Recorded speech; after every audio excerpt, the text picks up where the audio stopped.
Bom dia, hoje é dia 14 de fevereiro de 2025, estamos aqui para mais um Oriz Podcast Macro. Eu sou Carlos Caval, aqui como sempre comigo Marcos Demarque, nosso economista-chefe. Tudo bem, Marcão? Tudo tranquilo, Caval. Então tá bom, vamos lá, sexta-feira, dia de divulgação, né, de dados aí importantes da economia americana, e também tivemos aí na semana informações importantes com relação à inflação nos Estados Unidos.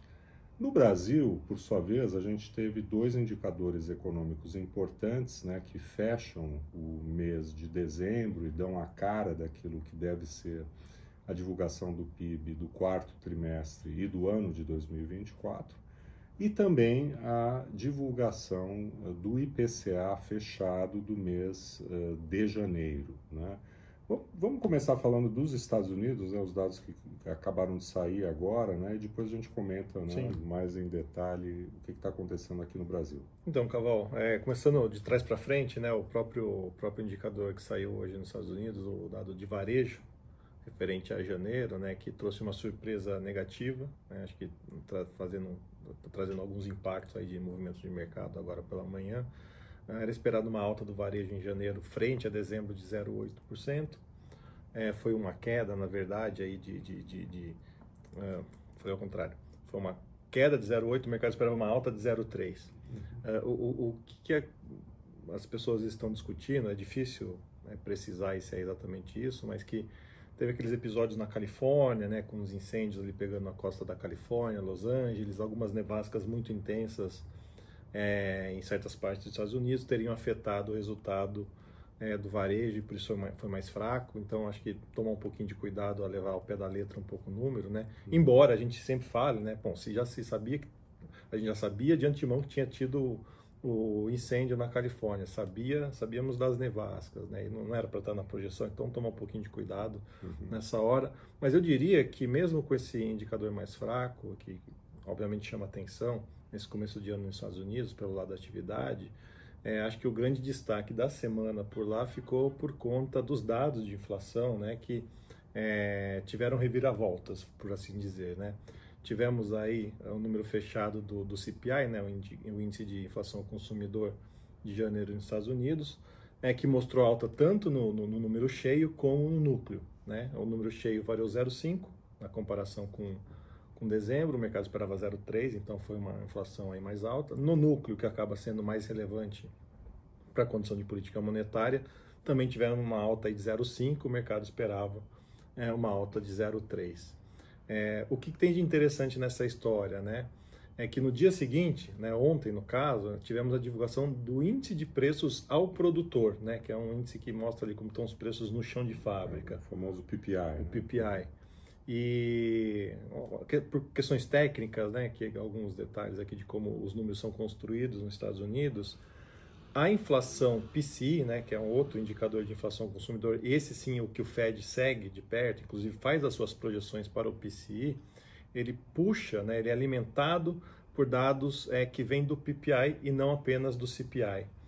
E a gente teve ali a parte de serviços médicos, tarifas aéreas, serviços financeiros, que vem do PPI e alimentam o PCE, vieram bem mais benignos do que nos meses anteriores. Então, fazendo essa explicação aqui para dizer que, pensando no PCE, que sai daqui 10 dias mais ou menos, a divulgação, tem tudo para ser uma divulgação bem mais benigna do que essa inflação consumidora aí que saiu no CPI essa semana. Então, eu diria que essa semana acaba meio que terminando nos Estados Unidos, assim, com um tom mais para o lado de que a inflação está relativamente ok, a atividade pode ser que tenha alguma desaceleração um pouquinho nesse começo de ano por conta desse varejo, né? Mas só lembrando que sexta-feira passada, né, já comentamos aqui, tivemos um dado de mercado de trabalho mais forte. Acho que somando tudo, Caval, eu diria que tudo joga o Fed para manter o discurso, que a gente já observa já há algumas semanas, né, de que a política monetária está muito bem postada aí para alcançar seus objetivos de política monetária, né, que é o desemprego estável, neutro, inflação convergindo para 2%, E, de maneira geral, me parece que não existe nenhum motivo para o Fed sinalizar cortes aí no curto prazo. Obviamente, tudo depende, cada mês, da quantidade, da qualidade dos dados, mas por hora, o Fed barrigar a decisão aí sobre o que vai fazer nos juros me parece ser o mais provável. E nós estamos aí há menos de um mês, né, da posse do presidente Trump. Parece até que faz muito mais tempo, né, que ele entrou. Tal o número de anúncios e decisões, voltas, reviravoltas na área tarifária e outras áreas aí na questão da geopolítica global, conflito em Israel, na Ucrânia, enfim. Mas o fato é que até aqui ele implementou relativamente pouco, né, daquela agenda de tarifas, né, que parece que vai ser, né, o carro-chefe desse início da sua administração. Inclusive ontem anunciou, né, a ideia de aumento de a reciprocidade, né, em termos de países que, inclusive como o Brasil, tem tarifas de importação altas em relação àquelas que os Estados Unidos praticam conosco, né? E a ideia de equiparação dessas tarifas. Mas até aqui, né, os mercados têm olhado a administração Trump como relativamente soft, né, do ponto de vista da implementação da sua agenda, de novo, ao menos até aqui, né? E os mercados têm continuado a reagir aí dentro de um ambiente aí de apetite de risco. Hoje de manhã mesmo, né, estamos vendo aí o dólar no Brasil abaixo de 5,75, né, chegando aí a níveis mais próximos até dos 5,70. Eu só colocaria, Caval, que se você olhar, pegar esse mesmo recorte que você fez, olhando para México, Colômbia e Chile, agora cedo, está acontecendo a mesma coisa. Está acontecendo a mesma coisa. Então, acho que é um pouco para tirar a ideia de que é algo muito relacionado ao Brasil, né? Porque eu já começo a ouvir conversas de que a situação no Brasil não é tão ruim, não é tão desfavorável, a gente discorda, né? Mas é um movimento global. Você tem essa história toda que você falou do Trump pegar mais leve na questão das tarifas, mas tem, por exemplo, também a história do Trump tentar botar fim ao conflito lá entre Ucrânia e Rússia, por mais problemas que existam ali na conversa com a Europa, que a Europa não está gostando muito de como a coisa está sendo tocada, mas o fim do conflito por si só seria bom. Tem a história do Elon Musk, né, que é no departamento de eficiência governamental ali, já colocando um pouquinho mais as mangas de fora, anunciando cortes de gastos, né, na ideia de que também não será tão ruim assim a política fiscal do Trump, né? Então, acho que isso acaba juntando toda essa massa crítica e os ativos de risco, não só no Brasil, mas em todo o mundo praticamente, em emergentes, mas destacadamente, né, tem reagido melhor. E isso, quando a gente olha o debate específico de Brasil, né, dentro desse contexto aí global, que tem sido mais benigno para ter apetite de risco, né, encontra um debate aí sim doméstico no Brasil, que qual é o ritmo da desaceleração econômica. Será ele um ritmo, né, suficiente para garantir, né, uma trajetória mais convergente da inflação à meta, né, em que medida a economia está se desacelerando e como que os índices de inflação têm se comportado, né, nesse início do ano. Isso remete tanto à divulgação do IPCA essa semana um pouco mais benigno, mas ainda preocupante, e também, né, dados de atividade aí que vieram, né, um pouco mais fracos do que o esperado, mas nada ainda muito conclusivo. Eu diria que assim, a inflação fechada de janeiro não trouxe maiores novidades frente ao que a gente já tinha visto no IPCA 15, né, que a divulgação preliminar do mês, então ficou bastante parecido ali. 0,16 foi a variação mensal, em 12 meses acumulando uma alta aí, de quase 4,6%. Mas, Caval, aquilo que a gente já tinha identificado nos meses anteriores, até mesmo no IPCA 15 de janeiro, né, qualitativamente ainda são números bastante ruins, né, principalmente porque a gente vê mais sinais de inflação pegando aqueles segmentos que são sensíveis ao mercado de trabalho, né? Por exemplo, métricas nesse sentido mostrando alta aí mais perto de 8%, né? E como a gente sabe, esse tipo de inflação que é mais difícil de ser revertido ao longo do tempo, né, onde a política monetária precisa trabalhar mais tempo para conseguir fazer com que voltem para padrões mais benignos, né? E acho que vale lembrar também, né, Caval, que a gente tem em fevereiro um número que provavelmente vai ser bastante azedo, né, por conta da devolução da queda da inflação de energia elétrica agora em janeiro, que apareceu nesse número divulgado essa semana, né? Você tem uma volta quase que na magnitude total em fevereiro, por conta do bônus de Itaipu que foi efetivado nessa divulgação. Então o número vai voltar a ser bem ruim no headline. Indo para a atividade, Caval, essa dúvida que você colocou aqui, acho que vai precisar mais tempo para a gente ter alguma conclusão um pouco mais sólida. Mas o que a gente começa a observar, por exemplo, é que aquilo que a gente até comentou algumas vezes aqui, setores sensíveis ao ciclo de política monetária, sensíveis ao crédito, já começam a dar sinais de algum arrefecimento maior na ponta, né? Notadamente vendas de veículos, materiais de construção, mas eu também destacaria, por exemplo, no setor de serviços, né? A gente teve a pesquisa mensal de serviços de dezembro sendo divulgado, né? E foi um número pior do que esperado, né? Foi uma queda de 0,5 no mês contra mês em dezembro, frente a novembro.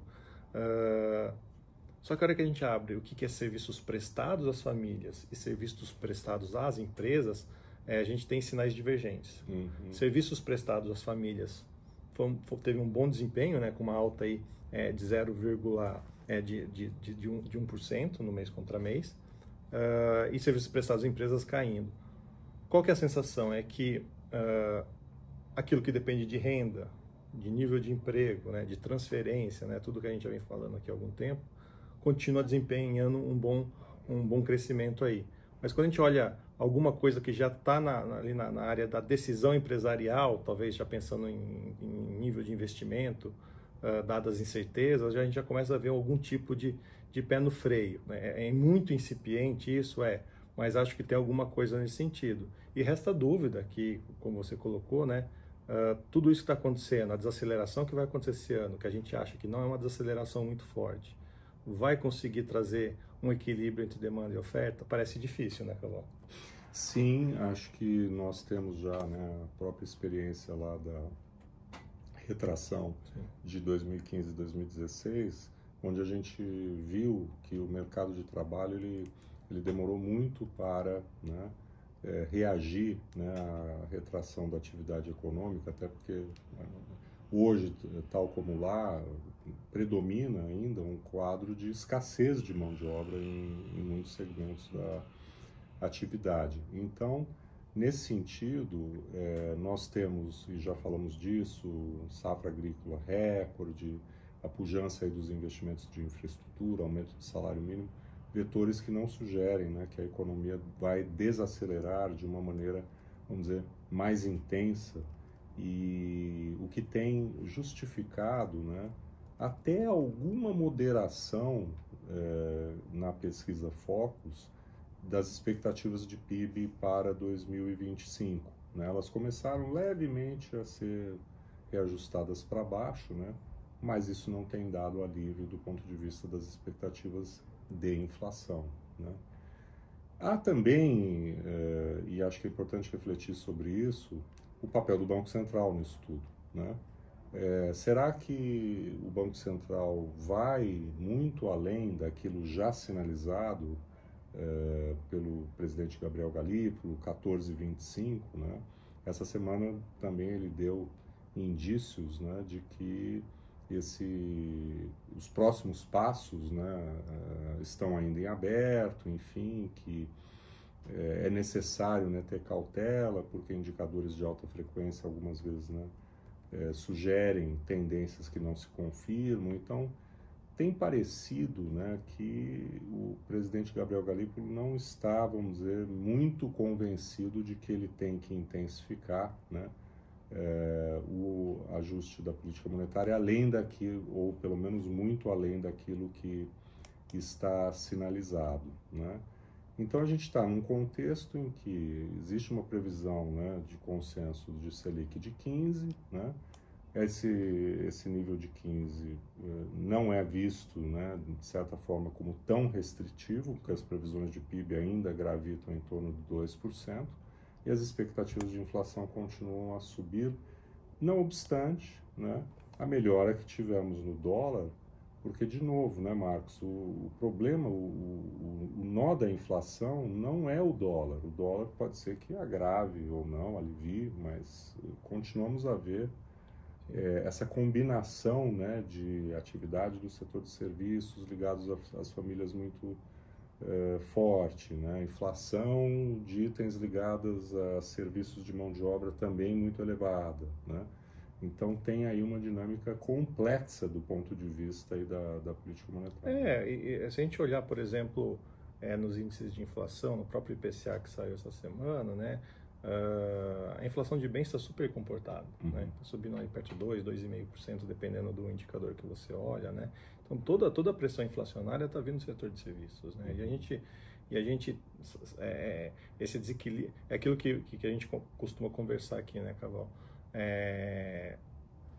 Se a demanda está crescendo mais rápido do que a oferta, ainda que a demanda vá crescer um pouco menos que nos últimos anos, isso ainda vai contribuir para gerar inflação ao longo do tempo, né? Então, você trazer um cenário de desinflação consistente para que reverta, por exemplo, a piora das expectativas de inflação para os próximos anos, né, requererá uma desaceleração bem mais intensa, coisa que parece improvável diante de tudo que a gente sabe hoje, né, reajuste de salário mínimo em termos real que aconteceu aí na virada do mês, daquilo que provavelmente vai acontecer para 2026, né, a isenção de imposto de renda para quem ganha até R$5.000, você colocar o Vale Gás de maneira mais ampliada na economia. Então, assim, no final das contas, o ciclo político, né, os 2 últimos anos de governo, normalmente acarretam aí um desejo e, na verdade, medidas na prática que acabam por manter a economia aquecida. Então, dificilmente